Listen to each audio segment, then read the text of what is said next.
Hey guys, tonight we're setting sail from the windswept shores of Nantucket in 1819. You're a young lad, barely 14, signing onto the whaleship Essex, your head full of dreams of adventure and liquid gold. Feel the salt spray on your face, the sway of the deck beneath your feet. The ship is your world now, a floating factory bound for the vast, lonely Pacific. But the sea holds dangers older than any ship. And let's be honest, when your vessel is shattered by an enraged whale thousands of miles from land, your chances of surviving the open boat journey that follows are almost non-existent. So, before you get comfortable, take a moment to like the video and subscribe, but only if you truly enjoy what I do here. As always, I'd love to see where in the world you're listening from, so please drop your city and local time in the comments below. Now, dim the lights, maybe turn on a fan for that soft background hum, and let's ease into tonight's journey together. Nantucket, August 12th, 1819. This is the day your life truly begins. You stand, small for your 14 years, shifting your weight nervously on the polished floorboards of the shipowner's office. It's a grand brick building overlooking the harbour, the air inside smelling of ledgers, sealing wax, and that faint, inescapable scent of whale oil that permeates everything on this island. Outside, the sounds of the bustling port, the creak of rigging, the shouts of sailors, the cry of gulls, filter through the tall windows. Before you, behind a heavy oak desk, sits one of the Quaker owners, a man whose plain grey coat speaks of piety, but whose sharp eyes speak of immense wealth built on the leviathans of the deep. He pushes a formidable document across the desk, the ship's articles for the whaleship Essex. This isn't a contract for wages like a farmhand might sign. Whaling is a shared gamble, a voyage, and every soul aboard, from the captain to the cabin boy, is a shareholder, their payment a fraction of the final profit. He points a blunt finger to a line near the bottom. Your lay, your share, as the youngest member of the crew, the cabin boy, is set at 1/200th. A minuscule sliver, but you barely hear the number. Your mind is filled with the stories, the legends told in the flickering light of whale oil lamps back home. Tales of adventure, of faraway lands, of men returning rich after years at sea. To you, that tiny fraction glitters with the promise of escaping a life of mending nets and hauling firewood. The Essex is a sound ship, though old, the owner says, his voice flat, devoid of emotion. Captain Pollard, though young, comes from good stock. Thee will serve him and the officers well. The rest is in God's hands and the fortune of the voyage. Sign here, Thomas Nickerson. You dip the quill, your hand surprisingly steady. The scratch of the nib on the heavy parchment feels final, irrevocable. With your name you bind yourself to the ship for the next 2, perhaps 3, even 4 years. You cease to be just a boy. You are now part of the Essex. You step back out into the bright, windswept Nantucket air. The town is unlike any mainland port. It is a world built entirely by and for the whale hunt. The streets are paved with cobblestones brought as ballast from distant shores. Grand houses, built by successful captains, stand shoulder to shoulder with the simpler dwellings of ordinary seamen. There's an air of quiet, sober industry, shaped by the Quaker faith that governs the island's elite. But beneath the plain facades, you feel the thrum of immense wealth and the constant, underlying tension of lives gambled against the sea. Most striking is the absence of men. During the day, the town belongs to the women. They run the shops, manage the family finances, raise the children, and wait, sometimes for years, sometimes forever, for their husbands and sons to return. They are the strong, resilient anchors of this island community, their faces etched with a mixture of pride and a deep, patient sorrow. You see your own mother among them, her forced smile doing little to hide the worry in her eyes. The day of departure arrives, August 19th. The Essex, her supplies loaded, strains at her mooring lines. She is not a beautiful ship. She is old, squat, and work-worn, her timbers stained dark with the grime of countless voyages. But she is sturdy, built to endure the crushing power of the whale and the sea. You meet your captain properly for the first time. George Pollard Jr. is only 29, impossibly young for such a command, but he carries the weight of a famous whaling family name. You see the pressure in his eyes, the need to prove himself on this, his first voyage as master. You also meet Owen Chase, the first mate, younger still at 21, but radiating an ambitious, iron-willed confidence. And among the crew you see Owen Coffin, the captain's cousin, just 16, another young man seeking his fortune, his presence a reminder of the tangled family bonds that define Nantucket whaling. The farewells on the dock are brief, almost stern. Nantucket families do not indulge in dramatic displays. A firm handshake between fathers and sons, a quiet, lingering embrace between husbands and wives. Too much emotion is considered bad luck, a tempting of fate. Your own mother presses a small, worn Bible into your hand. Her only words are whispered, "God keep thee, Thomas." The order is given. Ropes are cast off. The heavy canvas sails, patched and stained, are unfurled, catching the stiff Atlantic breeze. The Essex groans, shudders, and slowly begins to move, pulling away from the familiar embrace of the harbour. You stand at the railing, one small boy among 80 men, watching the town recede. The faces on the dock blur, the grand houses shrink, the Brant Point light becomes a white toy. The ship clears the last sandbar, and you feel the true power of the open ocean lift the deck beneath you, a deep, rhythmic swell that speaks of immense distances and profound indifference. The air smells different out here, cleaner, sharper, devoid of the land's comforting scent. You stay at the rail long after the other green hands have gone below, staring back at the fading line of Nantucket until it is completely swallowed by the horizon. Everything you have ever known lies behind you. Ahead lies a journey of unimaginable length into a world you can only guess at. You clutch the small Bible in your pocket, its familiar shape a tiny anchor in the vast, intimidating emptiness. You wanted adventure. Now it has begun. September 1819. Weeks turn into a month, then two. The ghost of Nantucket fades, replaced by the immediate, overwhelming, and constantly moving reality of the whaleship Essex.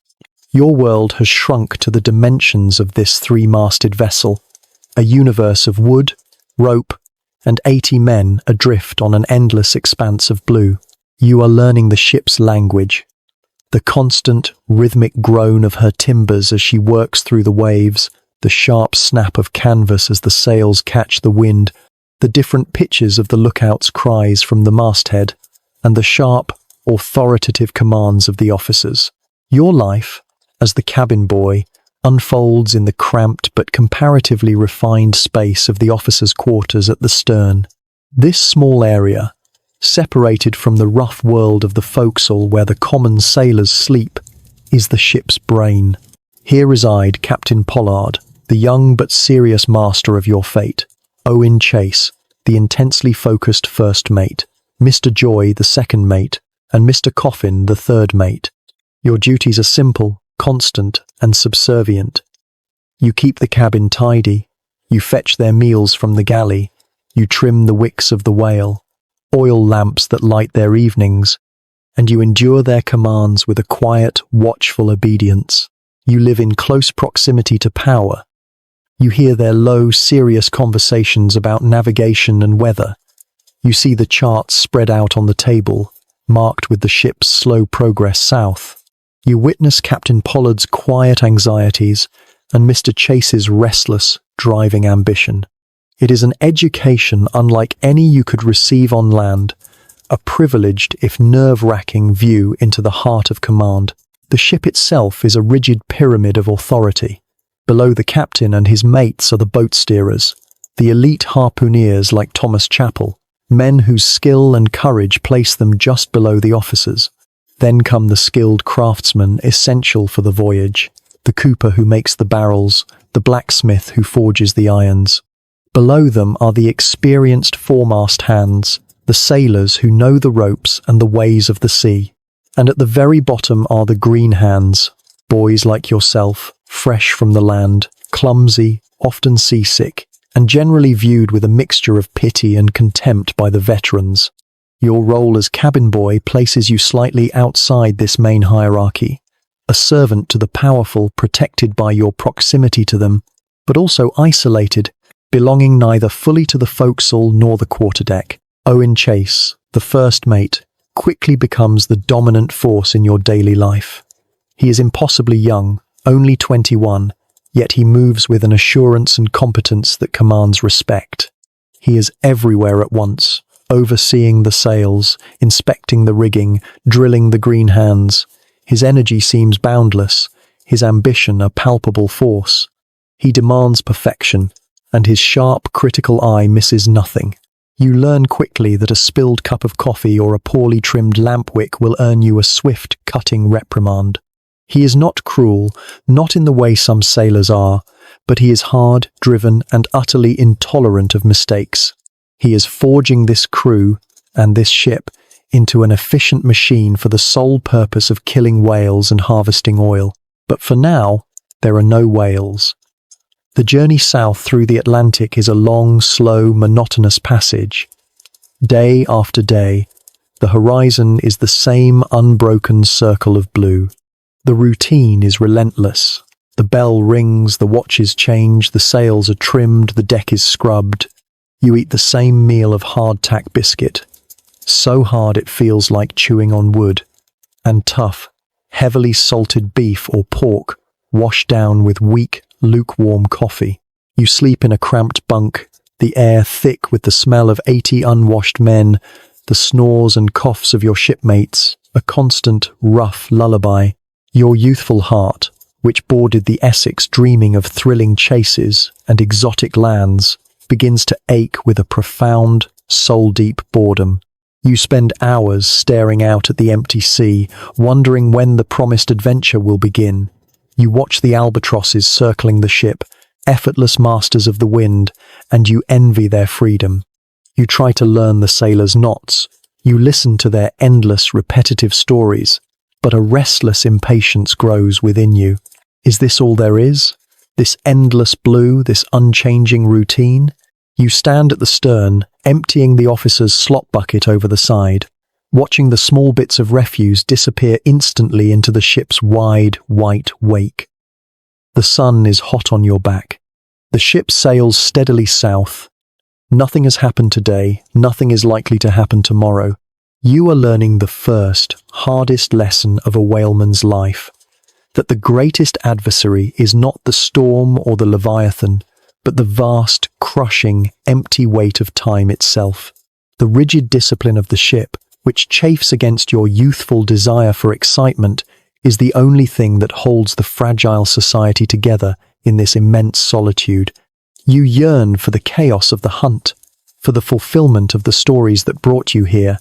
You do not yet understand that the monotony you despise is a form of peace, and that the adventure you crave will come at a terrible, unimaginable price. November 1819. You have been at sea for nearly 3 months.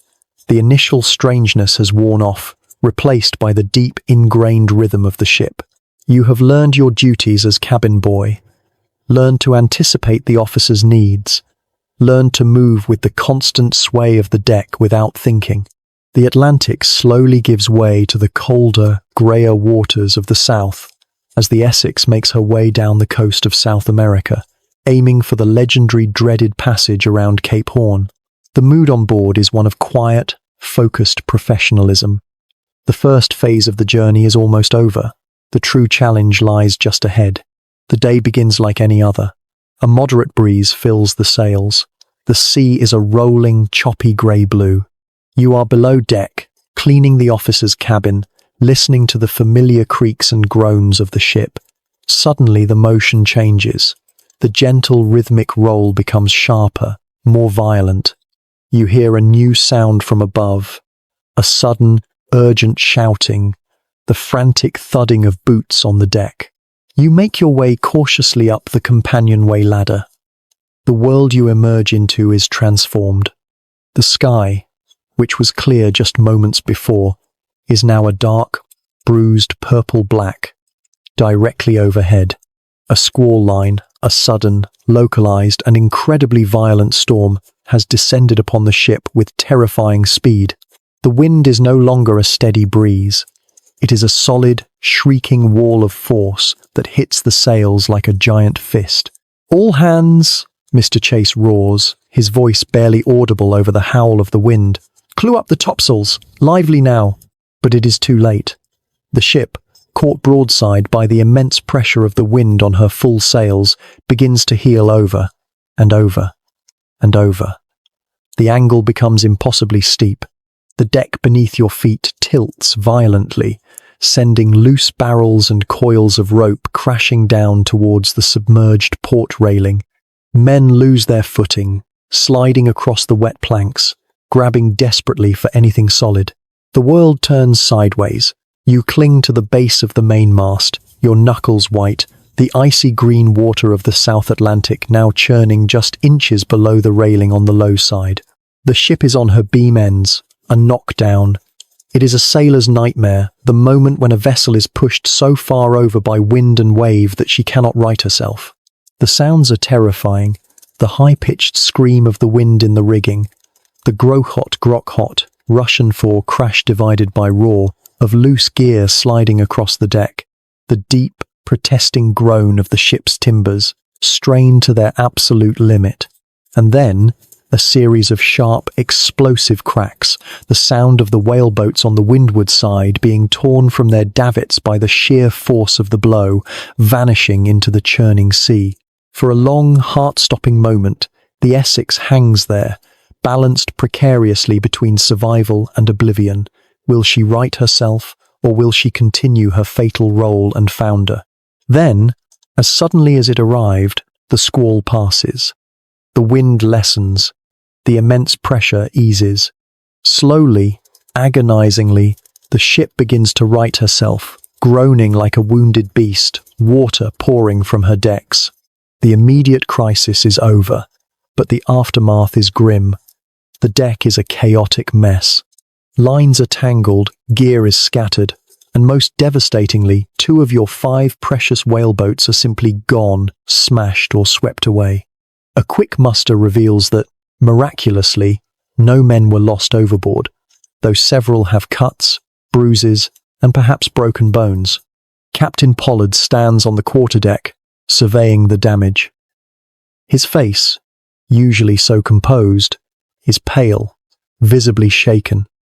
This is his first command. He has nearly lost his ship before even reaching the Pacific hunting grounds. You see him confer quietly with Mr. Chase and the other officers. You see the deep worry in his eyes, the immense weight of responsibility settling upon his young shoulders. Later that day, after temporary repairs have been made and order restored, you overhear the conversation from just outside the captain's cabin. "We must turn back," Pollard is saying, his voice low and strained. "We are damaged. We have lost 2 boats. To attempt the Horn in this condition, it is too great a risk. We will return to Rio for proper repairs." It is a sensible, cautious decision. The decision of a responsible captain putting the safety of his ship and crew first. But Owen Chase's reply is sharp, immediate, and filled with a fierce, ambitious energy. "Turn back, Captain? After 3 months? With the Pacific grounds almost in sight? The owners would have our hides. The crew, they signed on for a full voyage, not a quick return with empty casks. We are undermanned in boats, Mr. Chase," Pollard counters. "How can we hunt effectively? We have 3 boats left," Chase argues, his voice rising with conviction. "Good boats. We can make repairs to the hull ourselves. Chips is capable. The men are willing. To turn back now would be a shameful. It would mark this voyage as a failure before it has even begun. We press on, Captain. We show them what the Essex is made of. A long silence follows. You imagine the scene inside the cabin. The young, cautious captain, burdened by his first command and the near disaster, facing the fierce, unwavering confidence of his even younger first mate. It is a battle of prudence versus ambition. Finally, you hear Pollard's voice, quiet, weary, and resigned. Very well, Mr. Chase. We press on. May God grant that your confidence is not misplaced. The decision is made. The die is cast. You feel a surge of youthful relief and excitement. The adventure will continue. But beneath it, there is a new, cold thread of unease. You saw the captain's fear. You saw the first mate's driving ambition override that fear. You wonder, with a sudden chilling premonition, if the squall was not just a random act of nature, but an omen, a warning that was just ignored. January 1820. The sun has become a distant, pale memory. For weeks, the Essex has been battling her way south, pushing against headwinds into a world of grey skies and colder, heavier seas. The easy routines of the Atlantic crossing are gone, replaced by a constant, weary vigilance. The men speak in lower tones, their faces grim. The veterans, men who have made this passage before, move with a quiet, focused intensity, checking the rigging, securing the gear, their actions a silent testament to the reputation of the place you are about to enter. You, the cabin boy, feel the shift, a tension coiling in the air, a shared understanding that the true test of the voyage is upon you. You are approaching Cape Horn. It is not a single point on a map. It is a war zone. It is the place where the world's two greatest oceans, the Atlantic and the Pacific, collide in a perpetual, violent rage, funneled through the narrow, treacherous gap between South America and the frozen emptiness of Antarctica. The Horn is a legend among sailors, a place spoken of with a mixture of fear and grudging respect, a gatekeeper that demands a heavy toll from any ship that dares to pass. You enter this realm, and the sea immediately transforms into an enemy. The waves are no longer the rolling, predictable swells of the open ocean. They become steep, chaotic mountains of grey water, charging at the ship from all directions, lifting her high on their crests before dropping her sickeningly into deep troughs. The ship becomes a tortured thing, constantly pitching, rolling, and shuddering, her timbers groaning under the immense, twisting pressures. Every step on deck is a gamble. Every movement requires a handhold. The wind is a physical assault. It howls, a constant, high-pitched scream through the rigging that seems to penetrate your very bones. It carries with it not just rain, but stinging pellets of sleet and snow that slash at your face and hands.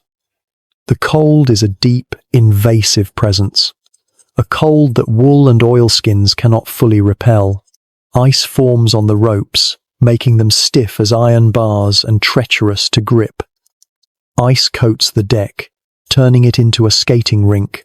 Ice sheathes the masts and yards, adding tons of dead weight high above, making the ship dangerously top-heavy. Life aboard becomes a relentless, exhausting battle against the elements. The normal rhythm of the watches dissolves into an all-hands struggle that lasts for days, sometimes weeks. Sleep is a stolen hour here, a brief moment of oblivion snatched between furious squalls. Hot food is a forgotten luxury. You survive on cold, greasy salt beef and hardtack biscuits softened slightly with rainwater. Your own small duties continue, but they are performed in a world turned upside down.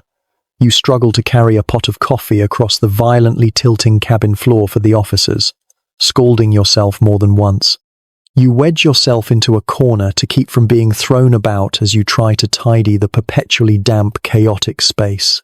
But mostly, you are called on deck, another small body added to the desperate fight against the sea. You cling to the icy ratlines, your hands numb, your face raw, helping the older sailors reef the sails. This is the most dangerous work, perched high above the deck on a swaying yardarm, battling a flogging canvas sail that is stiff with ice and heavy with freezing water. The wind threatens to tear you from your precarious hold. The waves below a churning grey maw waiting to swallow you. You work in teams, your movements driven by Mr. Chase's sharp commands and the simple, primal need to survive. You see the toll the horn takes. Men suffer frostbite, their fingers turning a waxy, dead white. You see a man's arm broken when a rogue wave crashes over the deck, smashing him against a bulkhead. But there is no time for weakness, no room for complaint. Injuries are dealt with quickly, brutally, by the ship's surgeon, and the work goes on. Through it all, Captain Pollard is a steady, quiet presence. He rarely leaves the quarterdeck, his face etched with worry but his commands always clear. Mr. Chase is the driving force, his seemingly inexhaustible energy pushing the crew, demanding perfection even in the heart of the chaos. You see the crew respond, their fear channeled into a grim, focused determination. They are no longer just individuals. They are a single, weary organism, fighting for the life of their ship.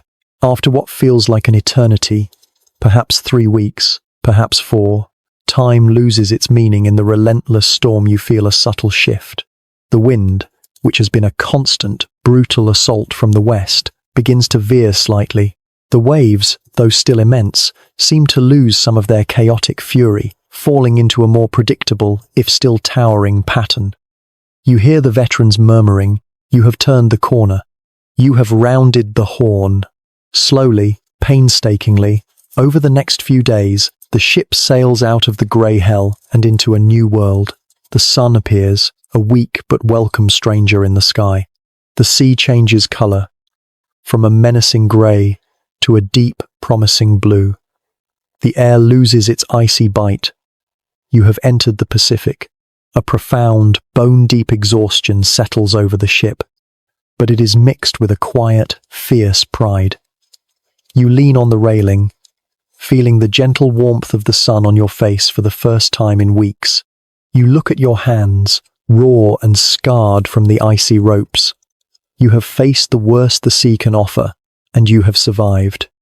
The crew, battered but unbroken, has proven its skill. The immense, unknown expanse of the Pacific Ocean now stretches before you, vast and full of promise. The true voyage, the great hunt, can finally begin. April 1820. Months have passed since the ordeal of Cape Horn. The Essex has sailed thousands of miles northwest, deep into the heart of the vast, empty South Pacific Ocean. You are now in a part of the world utterly unknown to you, a place marked on the charts only by its latitude and longitude, and a single ominous name, the offshore grounds.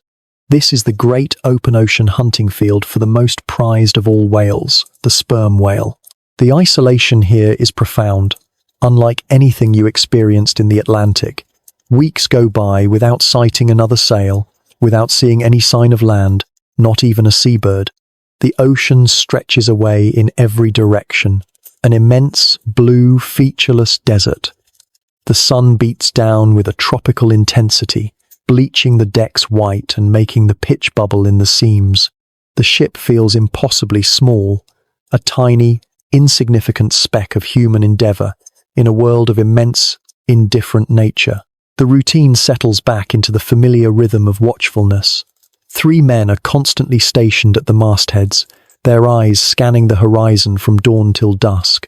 The cry of "There she blows" has not been heard since you left the Atlantic coast, and a quiet, anxious tension begins to build among the crew. The ship's hold is still mostly empty. The success of the entire voyage depends on finding whales here, in this remote emptiness. Finally, on a calm, clear morning, the cry comes, electrifying the ship.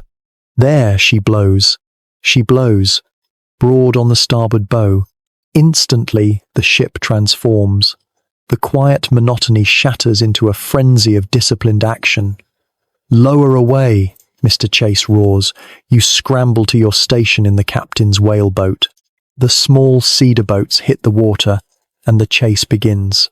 After the long months of waiting, the hunt itself feels almost surreal. You row for what feels like miles across the glassy sea, the sun burning the back of your neck, your eyes fixed on the distant, misty spout of the whale.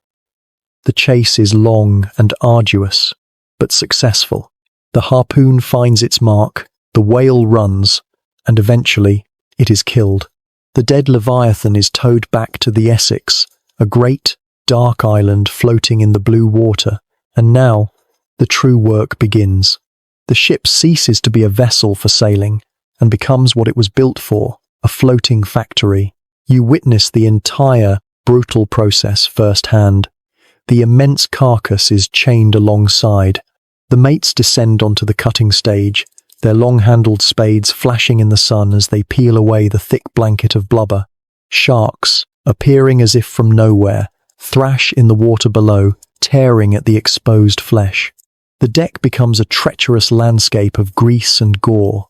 Great chunks of blubber are hoisted aboard, sliced into smaller pieces, and fed into the roaring fires of the try-works, the brick furnaces on deck.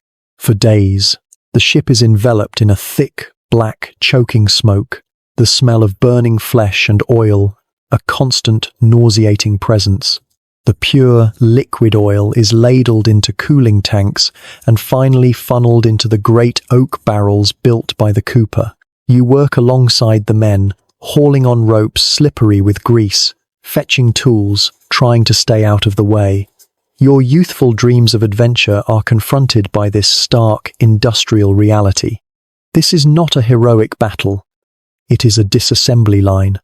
It is the methodical, efficient, and profoundly unsentimental process of turning one of the most magnificent creatures on Earth into fuel for lamps thousands of miles away. As the last barrel of oil from the first Pacific whale is sealed and lowered into the hold, you look out at the vast, wild, and beautiful ocean. You feel a deep and unsettling conflict between the raw power and mystery of this natural world and the cold, hard, industrial efficiency of the machine you are a part of. The wildness of the Pacific is immense, but the hunger of the factory ship feels just as powerful and far more relentless. November 20th, 1820. The sun beats down from a mercilessly clear sky, reflecting off the glassy surface of the Pacific. You have been in the offshore grounds for nearly 6 months, and the initial excitement of the hunt has long since settled into a grim, exhausting routine. The Essex has found whales, yes, but not in the numbers hoped for.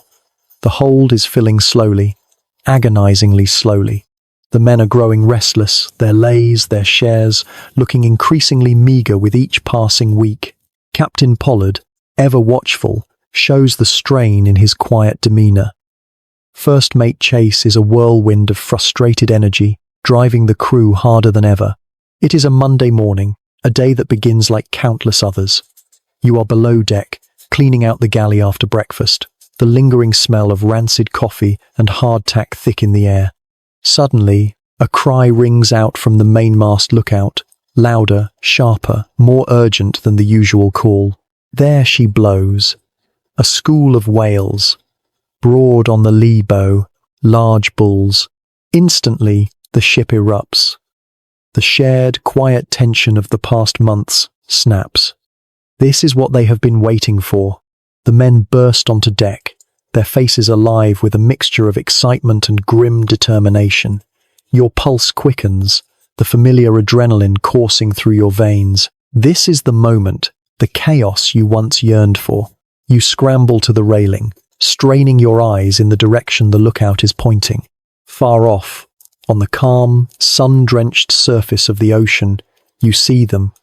A pod of sperm whales, their characteristic misty spouts rising and falling with hypnotic regularity, and among them one spout is remarkably, unnervingly large. It hangs in the air for a moment longer than the others, a vast white plume against the blue. Lower away, Captain Pollard's command rings out, sharp and clear. The 3 remaining whaleboats are swiftly and efficiently lowered. Captain Pollard takes command of the port boat, Mr. Joy the waist boat, and Mr. Chase the starboard boat.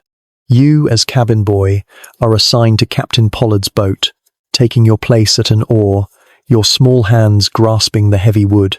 The boats pull away from the Essex, cutting silently through the calm water. The rhythm of the oars is steady, powerful, each stroke bringing you closer to your prey. The world shrinks to the immediate focus of the chase. The straining muscles of your shipmates, the creak of the oarlocks, the hushed commands from the officer in the stern. As you draw closer to the pod, the whales become clearer, their massive, dark forms breaking the surface, then diving with a lazy, powerful flick of their flukes. You've hunted whales before. You've seen large ones. But then, your eyes are drawn to him. He is enormous. Unnaturally so. He surfaces closer to the Essex, away from the main pod, as if observing the ship itself. His head, block-like and massive, seems to dwarf the surrounding waves. His skin is scarred and barnacled, a living testament to decades of battle with colossal squid in the deep, and perhaps with other whales. But it is not just his size that is unsettling.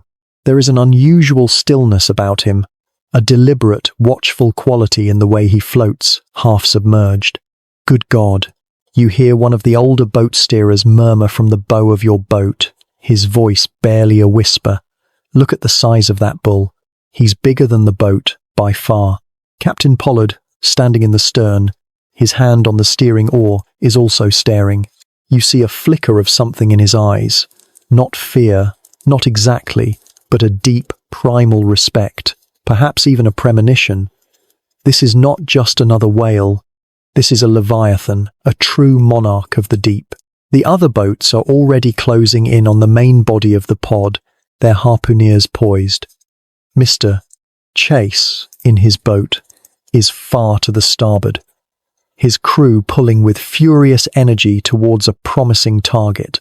But the giant whale, the one that caught everyone's eye, remains strangely close to the Essex, its immense form slowly turning in the water, its massive head pointed towards the ship. You watch him, a cold knot forming in your stomach. There is something unnerving about his presence, an intelligence in his stillness. He is not fleeing, he is not aggressively hunting, he is simply observing.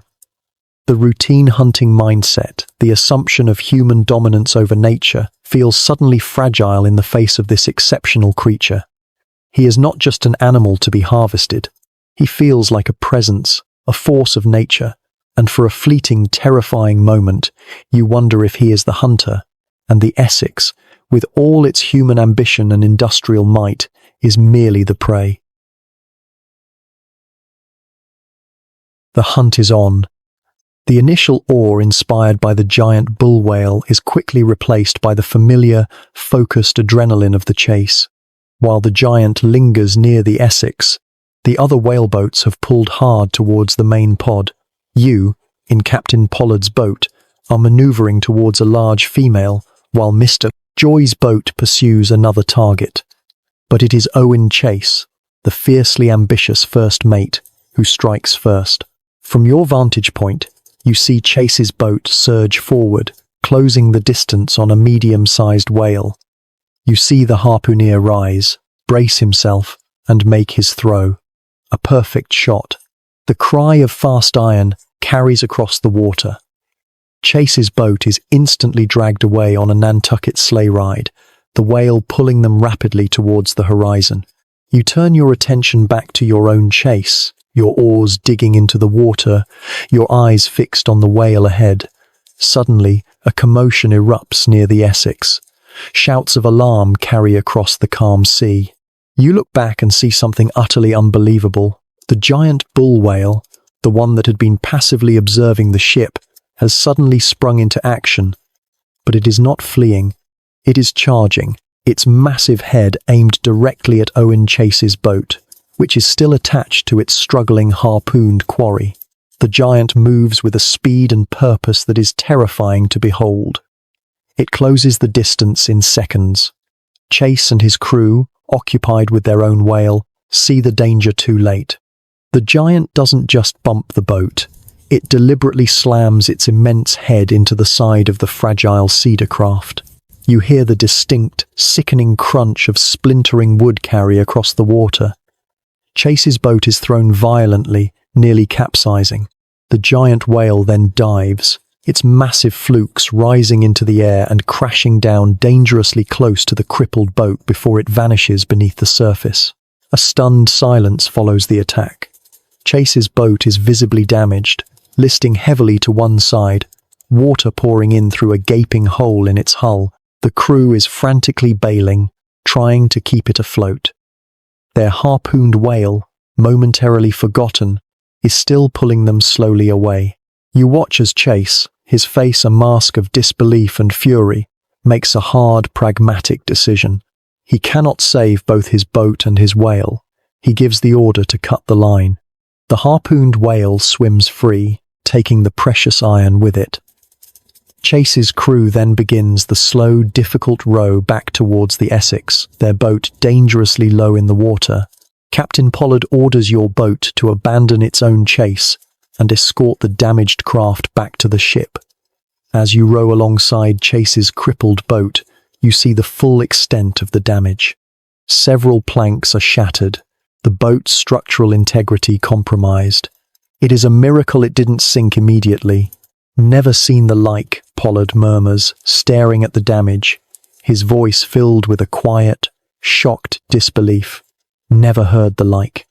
It was as if he knew, as if he struck it on purpose. Chase, usually so confident, is grim-faced and shaken. "He stove us, Captain," he says, his voice tight. "Came out of nowhere, head on, like a battering ram. The attack feels personal, intelligent, almost vengeful. It violates every known rule of whaling. Whales flee, or they fight blindly in panic. They do not single out a boat and attack it with deliberate, focused aggression. You finally reach the Essex. Chase's damaged boat is hoisted aboard, and the crew immediately sets to work making repairs. But the atmosphere on the ship has changed. The routine nature of the hunt has been shattered.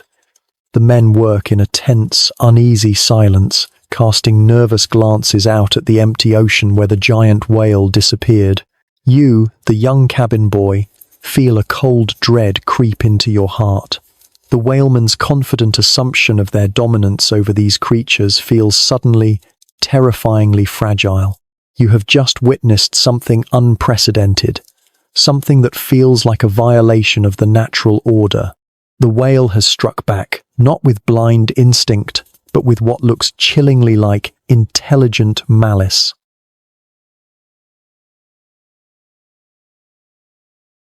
November 20th, 1820. An hour has passed since the giant whale attacked Mr. Chase's boat. A tense, uneasy quiet hangs over the deck of the Essex. Chase and his crew are working frantically to patch the damaged whaleboat, their movements quick and efficient, but their faces are grim. Captain Pollard and Mr. Joy are still out on the water, far in the distance, continuing their hunt, unaware of the strange and unprecedented attack near the ship. You are on deck, fetching tools for the carpenters working on the damaged boat. The sun is high, the sea is calm, and the world feels almost normal again. The earlier violence, a strange, unsettling memory. Suddenly, a cry from the lookout, sharp with a new kind of terror. "Here he is, the big one, right under the bow." You rush to the railing, and there he is. The giant bull whale has returned. He is not attacking the distant boats. He is here, beside the ship, moving with a slow, deliberate and terrifying calm. He surfaces barely 20 yards away, his immense, scarred head pointed directly at the Essex. He seems to be studying you, his small eye barely visible in the wrinkled folds of his skin, yet somehow conveying an impression of focused, calculating intelligence. He lies there for a long moment, motionless in the water, a dark island of ancient power. The men on deck freeze, staring, mesmerized by the sheer scale and the unnatural stillness of the beast. Then, he begins to move, not away, but towards the ship. Slowly at first, then faster, his massive tail flukes propelling his 80-ton body through the water with gathering speed. He is not just swimming, he is charging. "Hard down the helm," someone screams, but the ship, with its sails mostly furled, is slow and clumsy. There is no time to react. The impact is catastrophic. It is not like hitting a wave or running aground. It is the feeling of a mountain striking the ship.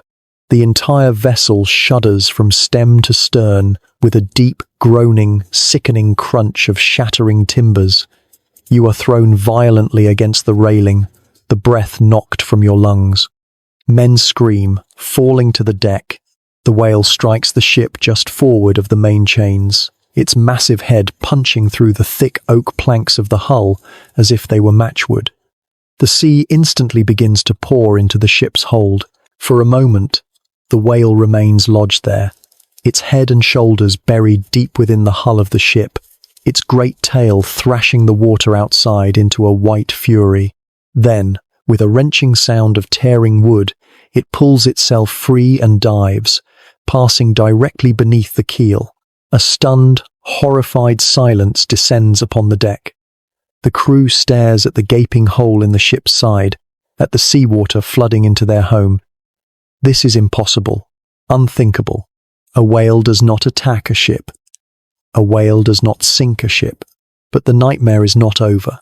The giant whale resurfaces on the other side of the vessel. It lies there for a moment, gathering itself. Then, deliberately, methodically, it turns. It positions itself 100 yards off the bow, facing the ship head-on. "He's coming again," a voice cries out, thin with panic. This time, the charge is even faster, more furious.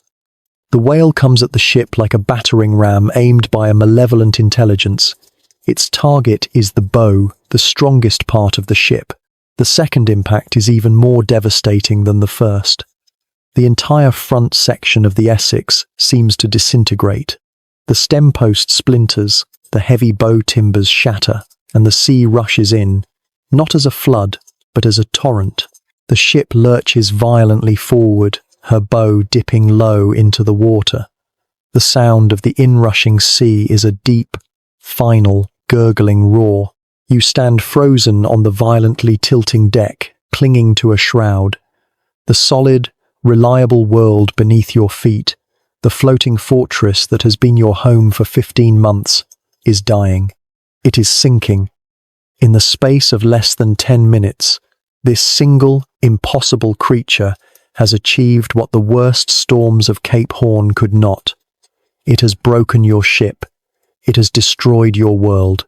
You look out at the vast, calm, indifferent blue of the Pacific Ocean, stretching away in every direction. The perceived solidity and power of your great whaleship, the very symbol of Nantucket's industrial might, has been revealed as a fragile illusion.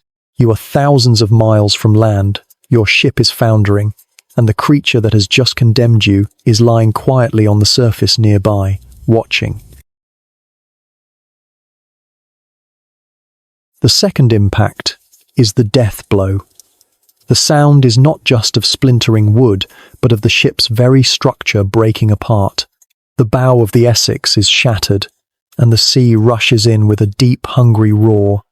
The ship lurches violently forward, her bowsprit dipping beneath the waves, the angle of the deck suddenly impossibly steep.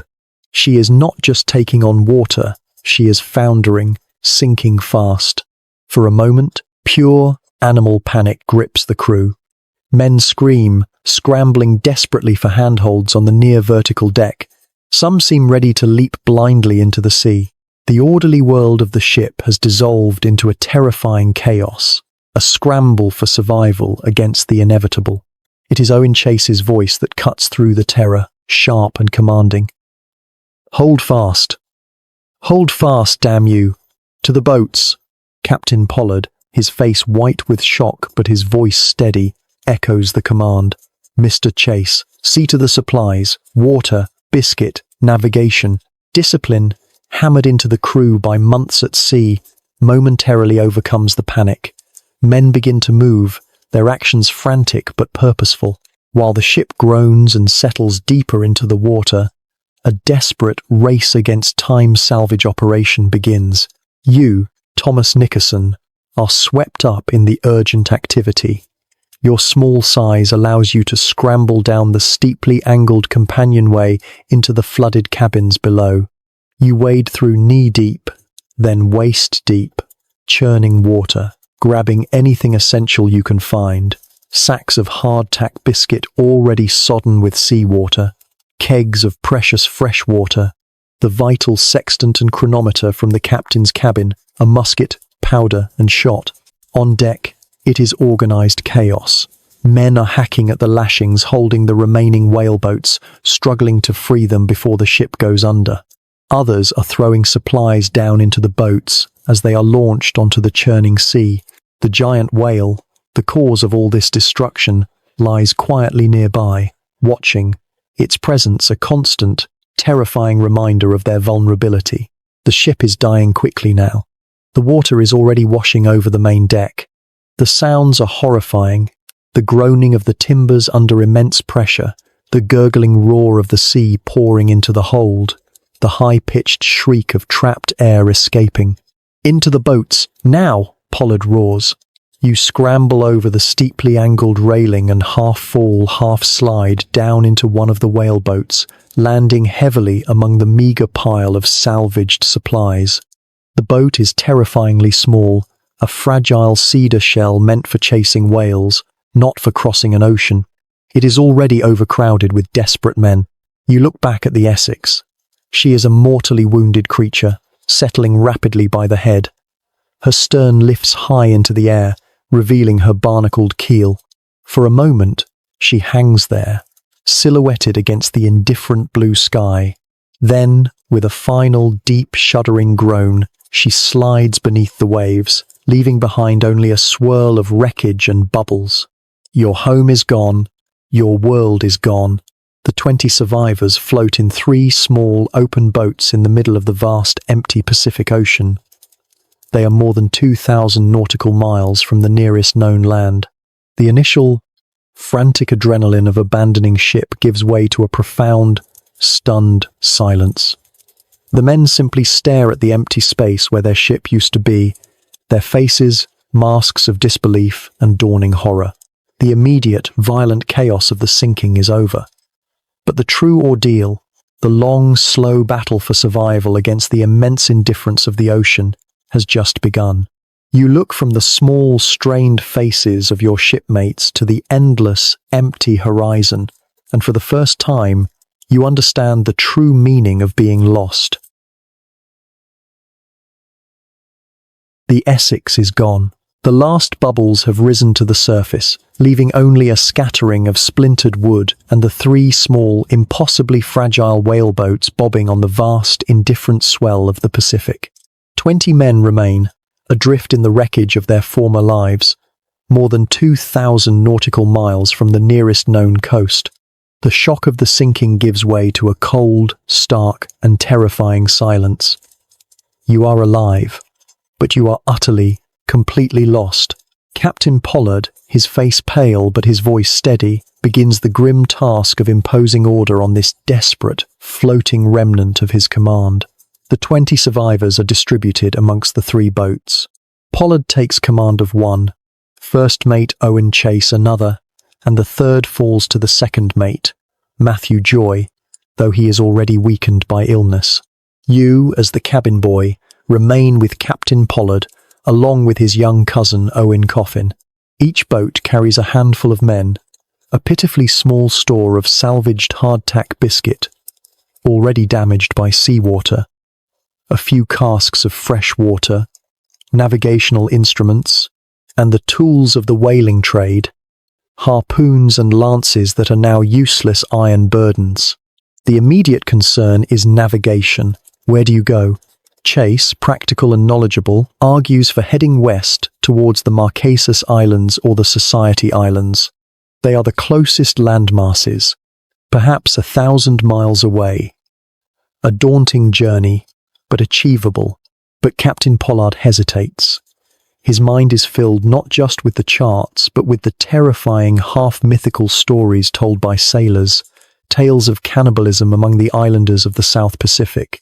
The fear of escaping the whale only to fall victim to savages is a powerful, deeply ingrained prejudice.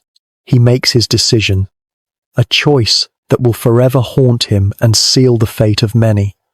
"No," he declares, his voice firm. "We will not risk the islands. The stories are too grim. We sail south first, hoping to catch the variable winds that will take us east towards the coast of South America." A stunned silence greets his words. South America is over 3,000 miles away, an impossibly distant shore across an ocean they know little about. It is a journey that will take months, far longer than their meager supplies can possibly last. Chase argues vehemently against the plan, pointing out the madness of choosing a longer, more uncertain route. But Pollard is the captain. His fear of the unknown islanders overrides the known, terrifying mathematics of their situation. His word is final. The boats are rigged with makeshift sails, fashioned from the spare canvas they managed to salvage. A course is set, south, then east. The three small vessels set out together, a tiny, fragile flotilla against the immense backdrop of the Pacific. Your new world is defined by the unforgiving confines of the whaleboat. It is barely 25 feet long, an open, undecked vessel, offering no shelter from the elements. You are crammed together, shoulder to shoulder, with 6 other men. There is no room to lie down properly, no space to stretch. Every movement must be careful, deliberate, to avoid upsetting the boat's precarious balance. The days quickly fall into a new, grim routine. During the day, the tropical sun beats down relentlessly, blistering your skin, cracking your lips. You huddle under the small sail for shade, your bodies slick with sweat, the air thick with the smell of unwashed men. At night, the temperature drops, and a cold, damp chill seeps into your bones, leaving you shivering uncontrollably. Sleep is a stolen, fitful thing, interrupted by the constant motion of the boat and the groans of your uncomfortable shipmates. Your world is reduced to 3 elements: the blinding, merciless sun, the vast, corrosive, and indifferent sea, and the suffocating, leaky confines of your small wooden boat. The human attempt at rational planning, represented by the captain's charts and the first mate's careful rationing, feels like a pathetic, fragile imposition on this overwhelming elemental reality. You are tiny specks of life in an immense void, kept alive only by a few planks of cedar and a rapidly dwindling supply of stale biscuit and brackish water. You look out at the other 2 boats, rising and falling on the swell nearby, small symbols of your shared, desperate community. But even this small comfort feels fragile. You know that a single storm, a single rogue wave could separate you forever. As the sun sets, painting the empty sky in indifferent, beautiful colors, you feel the true, crushing weight of your situation settle upon you. You are not just adrift. You are infinitesimal. You are less than a speck of dust in the eye of God, and the vast, silent ocean simply watches and waits. November 29th, 1820. Days bleed into weeks. Time loses its meaning, marked only by the agonizingly slow crawl of the sun across the vast, empty sky and the relentless, maddening rhythm of the ocean swell. Your world is the boat. Your companions are thirst, hunger, and a growing, silent despair. The initial shock of the sinking, the frantic energy of survival, has given way to a slow, grinding attrition, a war waged not against a visible enemy, but against the relentless, fundamental needs of your own failing body. The sun is your first tormentor. From dawn till dusk, it beats down with a merciless, tropical intensity. There is no shade in the open boat, save for the small, inadequate shadow cast by the makeshift sail. Your skin, constantly exposed, blisters, burns, peels, and then burns again, becoming a cracked, leathery map of pain. Your lips are swollen, split, and bleed constantly. The relentless glare off the water is a physical blow, leaving your eyes aching and inflamed, making it difficult to even look at the horizon. The second tormentor is the salt. You are perpetually damp. Salt water spray coats everything, drying into a crusty, abrasive film on your skin and clothes.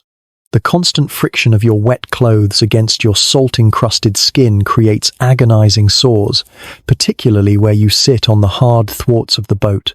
These sores fester in the damp heat, weeping and refusing to heal, each movement sending a fresh jolt of pain through your exhausted body. You try rinsing your clothes in the sea, but it offers only a fleeting, deceptive relief before the salt dries once more. You learn the terrible irony that the very ocean keeping you afloat is also slowly, relentlessly dissolving you. But the greatest enemy, the one that occupies every waking thought and haunts your fitful, feverish sleep, is the thirst. The water casks salvaged from the Essex are pitifully few, and Captain Pollard imposes a strict, brutal rationing from the very beginning. Your daily ration is measured not in cups, but in sips. A half-pint per man, per day, doled out with agonizing care. You learn to take your rations slowly, holding the precious liquid in your mouth, swishing it around, trying to make the sensation last, trying to trick your body into believing it has received more than this meager offering. It is never enough. The thirst is a constant, physical presence, a dry fire in the back of your throat that never goes out. Your tongue feels thick and swollen. Your saliva becomes a sticky, unpleasant paste. Headaches become a constant companion, a dull, throbbing reminder of your body's dehydration. Weakness settles deep into your limbs, making even the small effort of bailing the leaky boat an almost insurmountable task. The psychological torture is perhaps even worse than the physical. You are surrounded by water, an infinite, endless expanse of it stretches away in every direction, and yet you cannot drink a single drop. To drink the seawater, as some desperate men in history have done, is a certain agonizing death. The ocean mocks you with its vast, undrinkable abundance.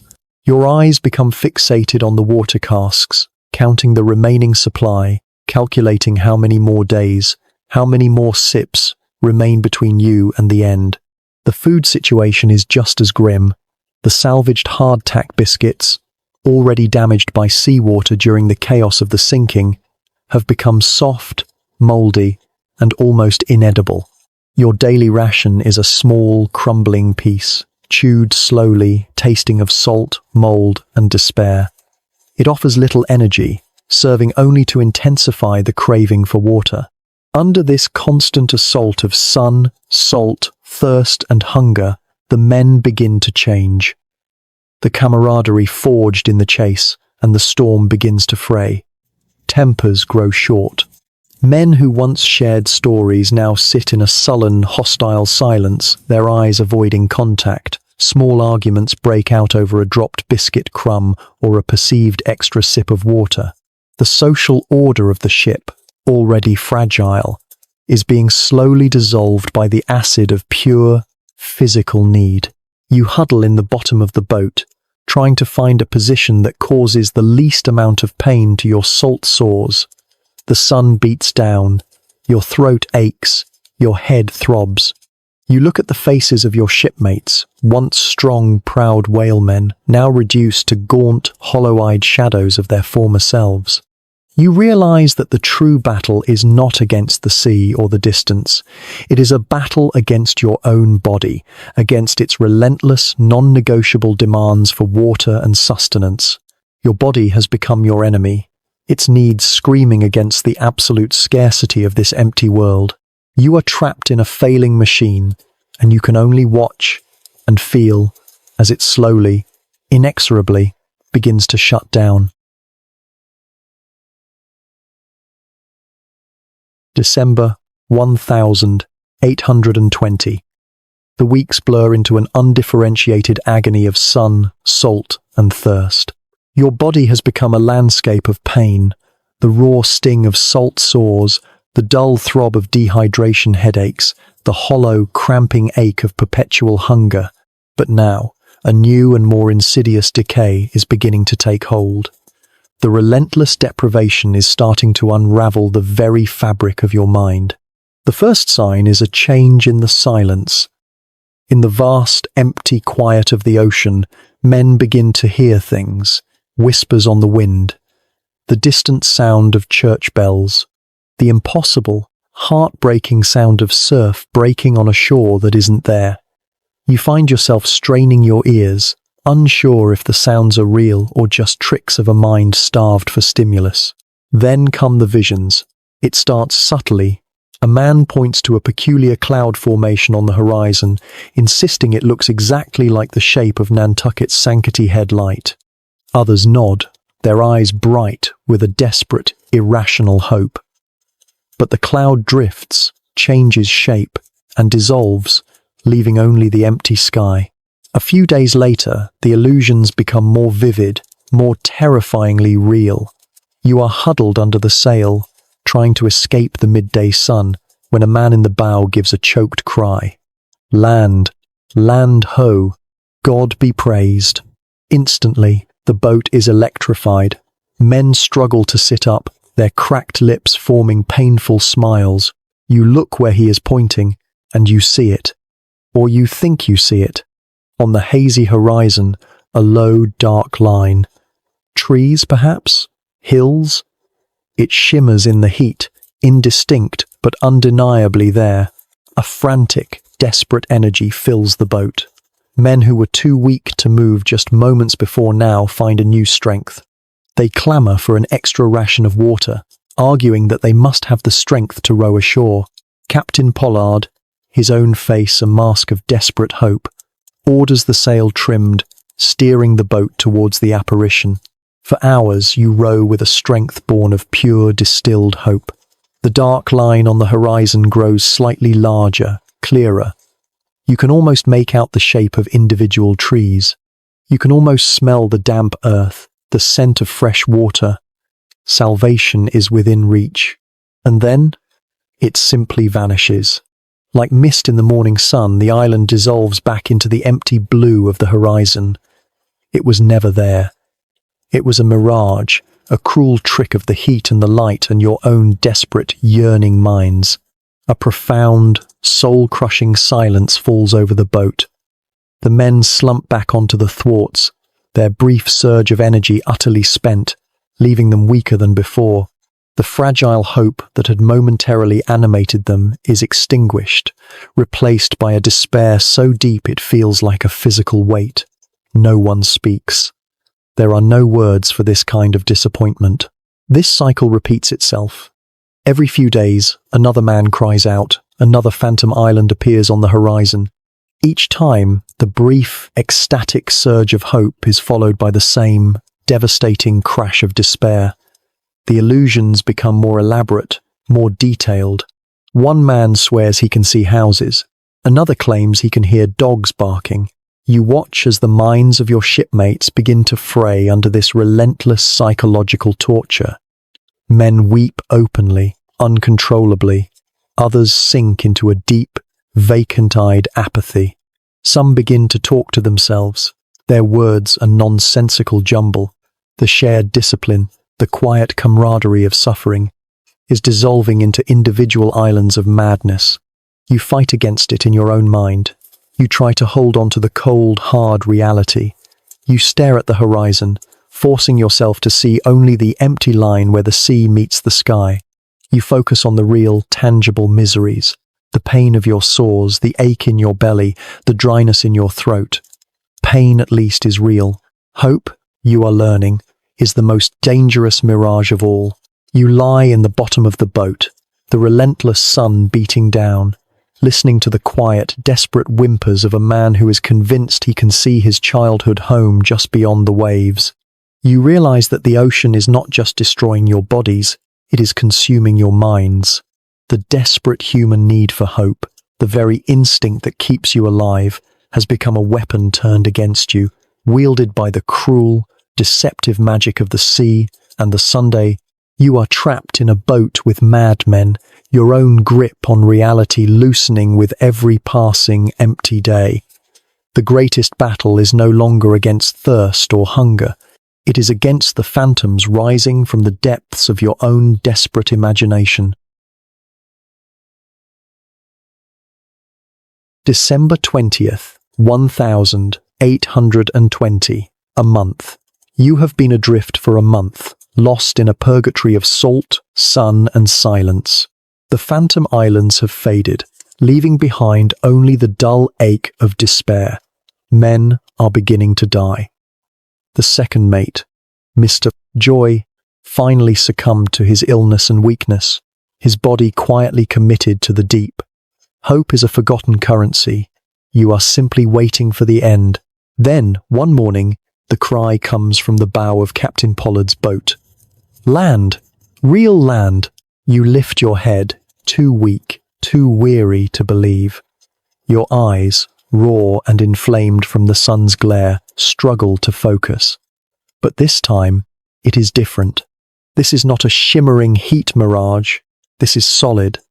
A small green island, fringed with white surf, rises improbably from the empty blue of the ocean. It is real. A surge of pure, animal adrenaline, a strength you thought long dead, courses through you. The men begin to weep, to laugh, to shout hoarsely. Even Captain Pollard's stoic mask cracks into a semblance of a smile. Oars are manned, and the three boats pull with a desperate, renewed energy towards the shore. You stumble onto the beach, the feel of solid, unmoving land beneath your feet, an almost overwhelming sensation. You fall to your knees, pressing your face into the cool, damp sand. You have reached a sanctuary, Henderson Island. You do not know its name, but you know it is uninhabited. It is small, perhaps 5 miles long, covered in dense, tangled vegetation. Your first, desperate search is for water, and you find it. Miraculously, a small, clear spring trickles from the rocks inland. You drink, and it is the sweetest, most life-giving nectar you have ever tasted. For the first time in weeks, the fire of thirst is quenched. For a week, the island is a kind of paradise, a recovery ward for your shattered bodies and minds. You feast, greedily, desperately, on what little the island offers.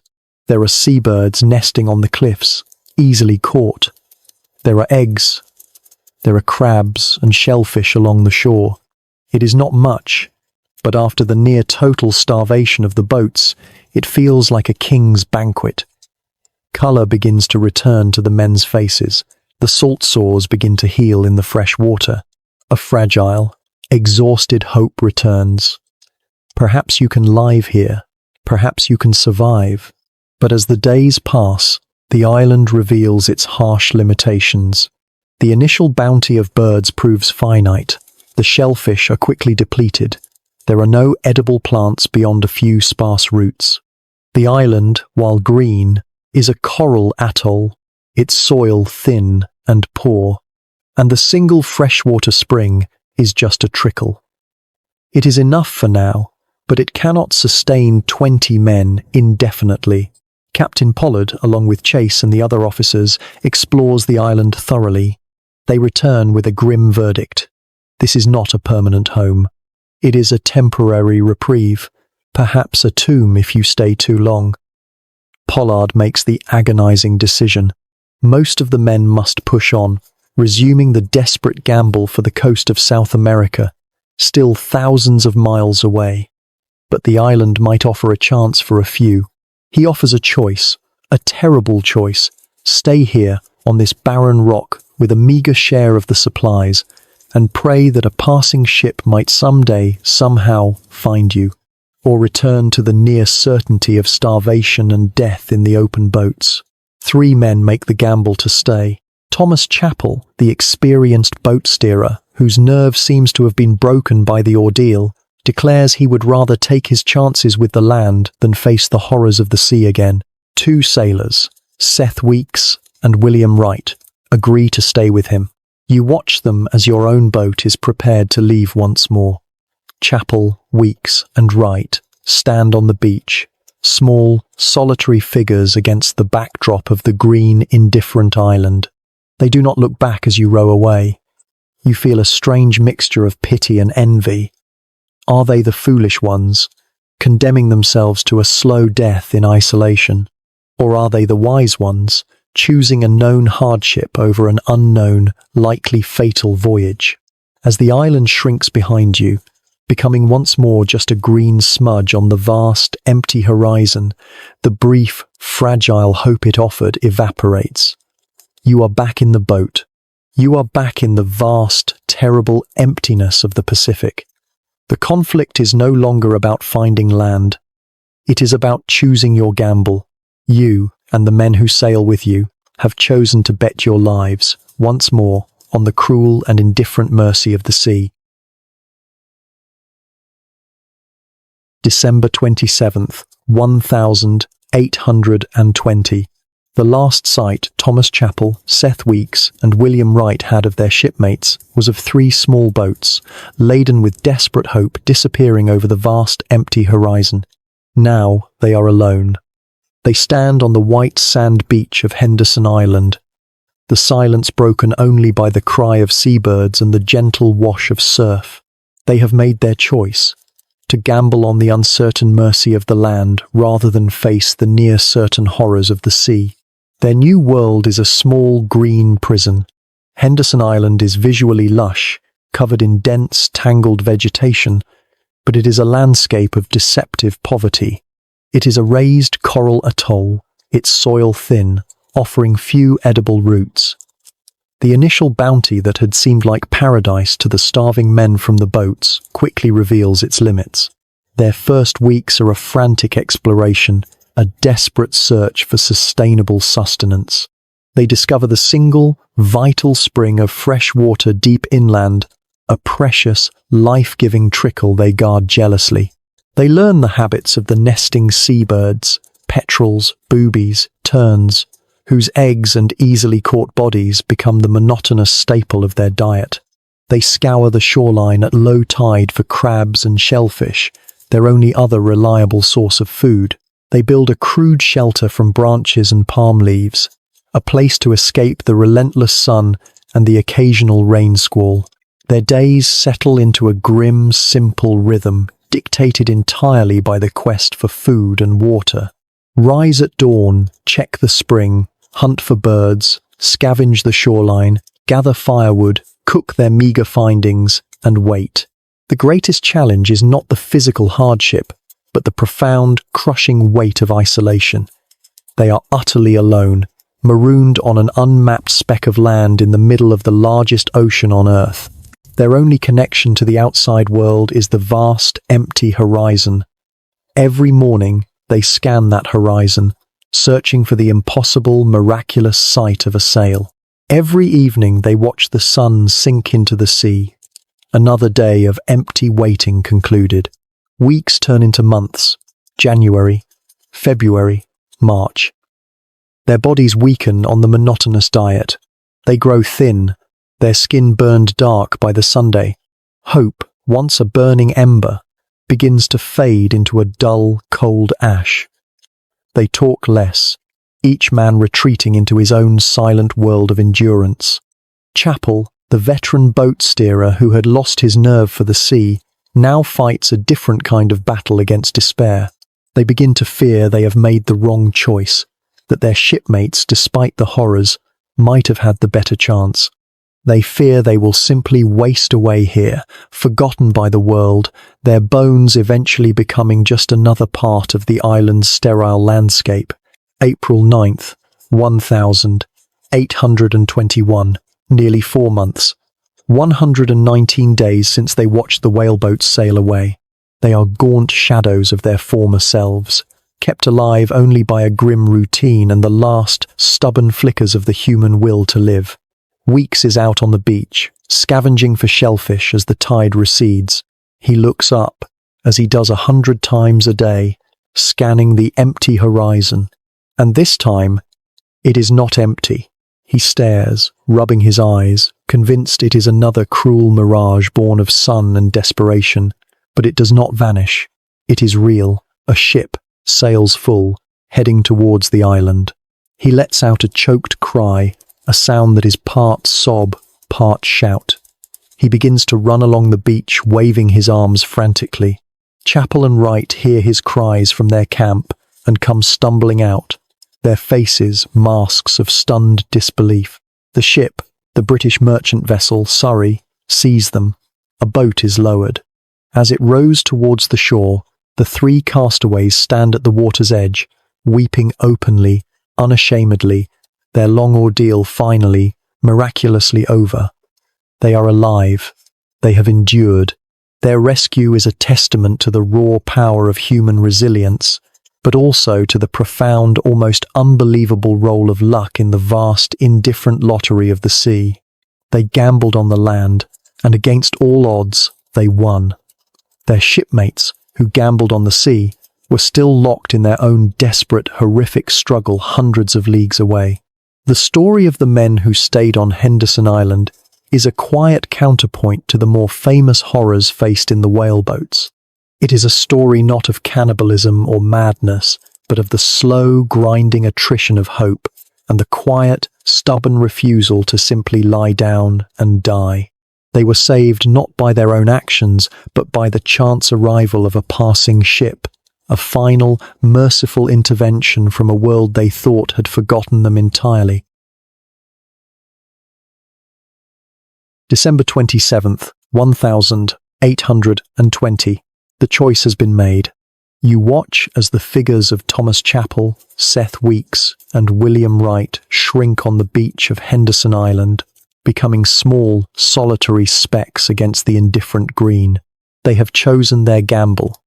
You and the 17 others remaining in the 3 battered whaleboats have chosen yours.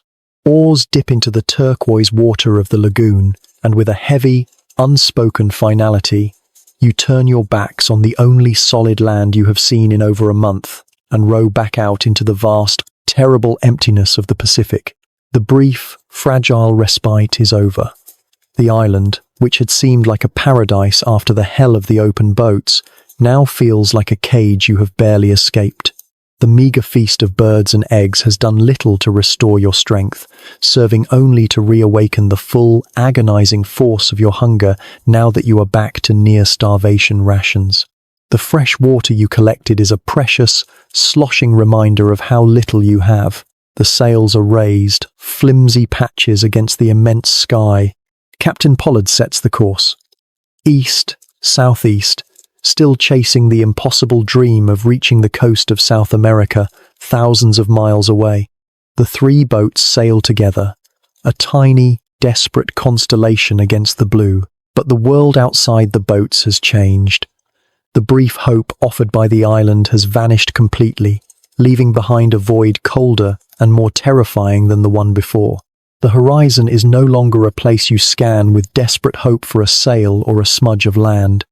It is simply the empty horizon, a perfect, unbroken circle that surrounds you day after day, a constant, visual reminder of your profound and utter isolation. Your food supplies are now almost non-existent. The last of the salvaged hardtack biscuit, sodden and riddled with mold, is counted out in crumbs. Each man's daily ration is barely enough to sustain a child, let alone a man wasting away under the relentless Sunday. The water casks are perilously low. Thirst, briefly banished by the island spring, returns with a vengeance, a constant, dry fire in your throat. The conversations that had briefly flickered back to life on the island die away once more. The men retreat into a deep internal silence. Hope is gone. Endurance is all that remains. You look at the faces around you.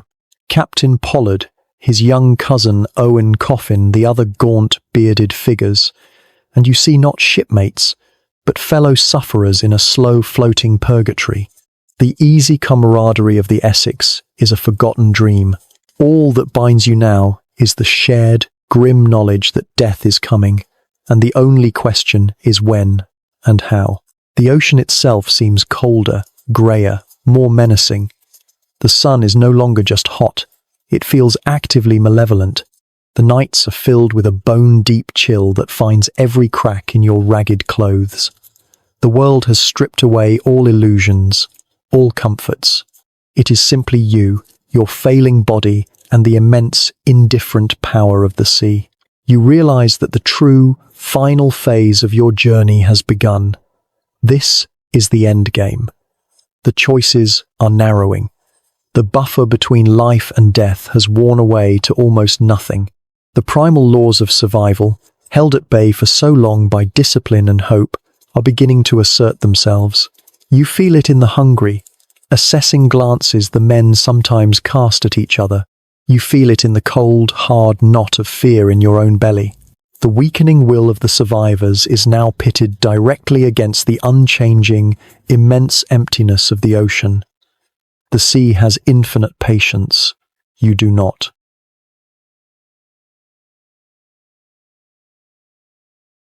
January 1821.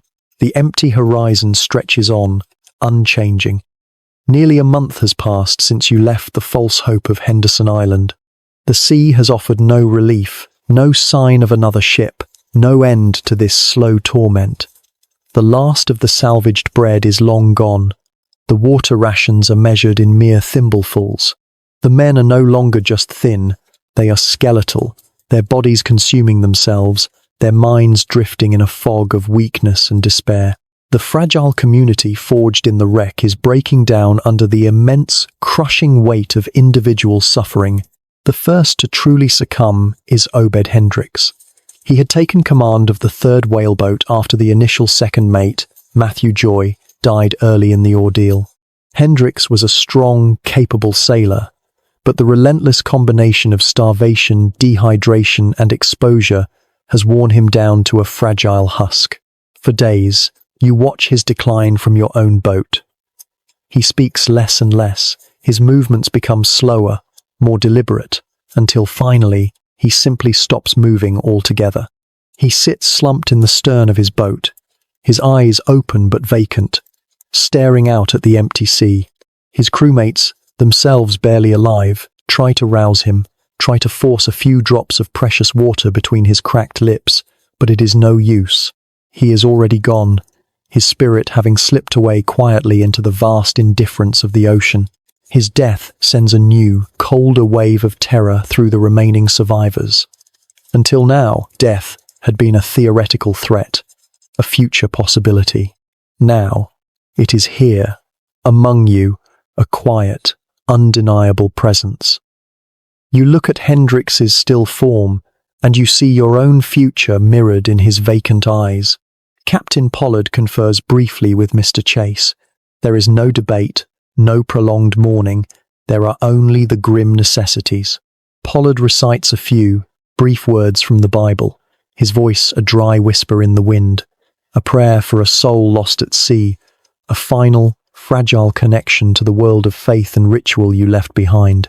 Then, the body must be committed to the deep. 4 of the stronger men carefully lift Hendricks's emaciated form. It weighs almost nothing.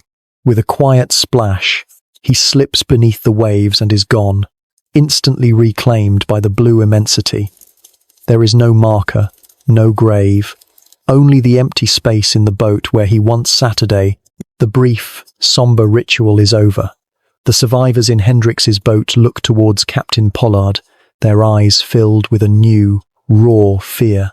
They are leaderless now, their small craft even more vulnerable than before. Pollard makes the decision to redistribute the men, bringing Hendricks's crew into the 2 remaining boats to consolidate their strength, abandoning the third, now empty vessel. You huddle closer to your shipmates in the now even more crowded boat. The shared struggle for survival feels different now.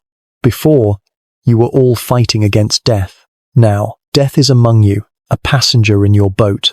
You look at the gaunt faces around you, and you realize the terrible calculus has begun. Who will be next? The first death has broken a seal. It has made the abstract horror of your situation concrete. It is no longer a question of if more men will die, but when. The quiet, individual reality of death has shattered the fragile illusion of your shared struggle.